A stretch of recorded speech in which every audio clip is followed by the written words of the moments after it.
बीड़ी दे दे के हिलाल सुना दो। हेलो हेलो हेलो हेलो श्रीमान यादव परमेश्वर भैया रसूलपुर ढोलक मास्टर, परमेश्वर रसूलपुर ढोलक मास्टर, ये 10 रुपया हमारे हारमोनियम मास्टर को नाम दे रहा है। पार्टी हर कहा एक बीड़ी दे दे और कहा तीसरा नहीं आई, कहा एक बीड़ी दे दे।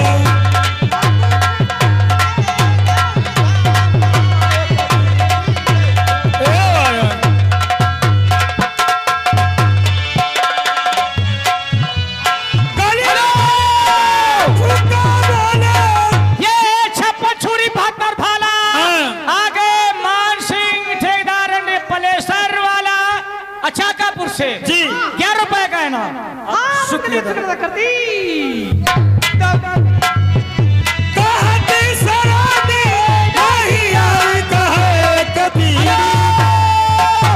ये बहत्तर भाला आ गए ध्यान सिंह पलेसर वाला अचाकापुर से 51 रुपए का है ना।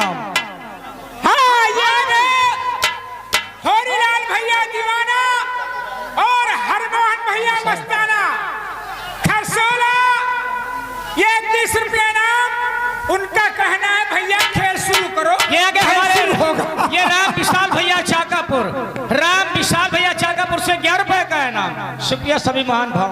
तवायफ कहाँ किसी से प्यार कायत करती है, तवायफ कहाँ किसी के साथ मोहब्बत करती है, मगर करती है कयामत करती है।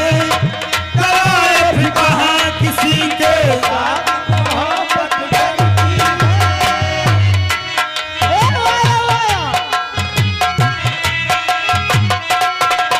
गुस्ताखी माफी मेरे लब पे आया था ना सही।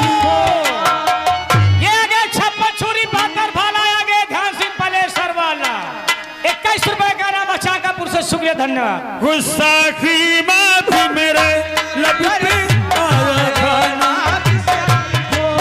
कहते हैं मुझको लोग आया था ना सही।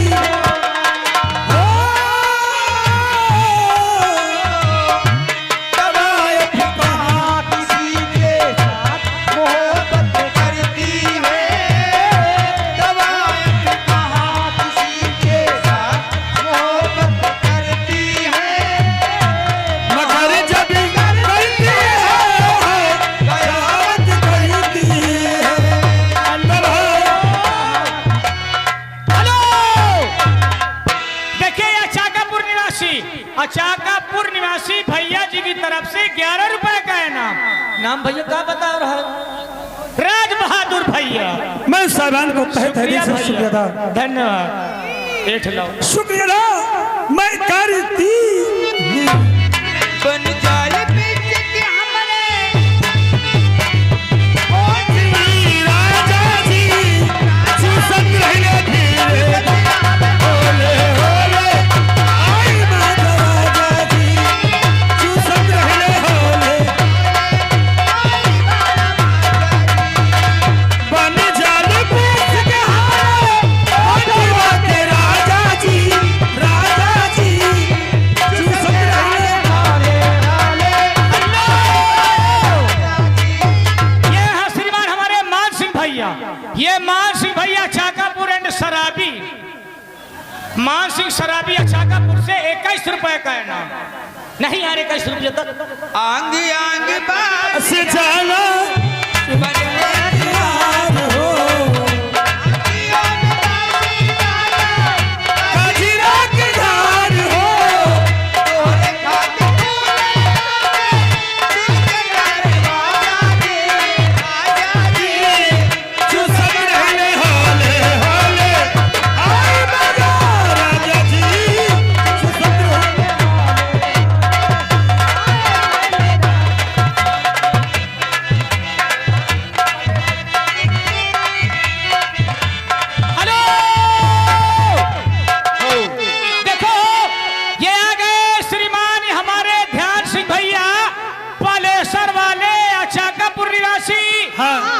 21 रुपए का इनाम। गोरे गोरे गाल तेरे छाती पे अरे गोरे गोरे का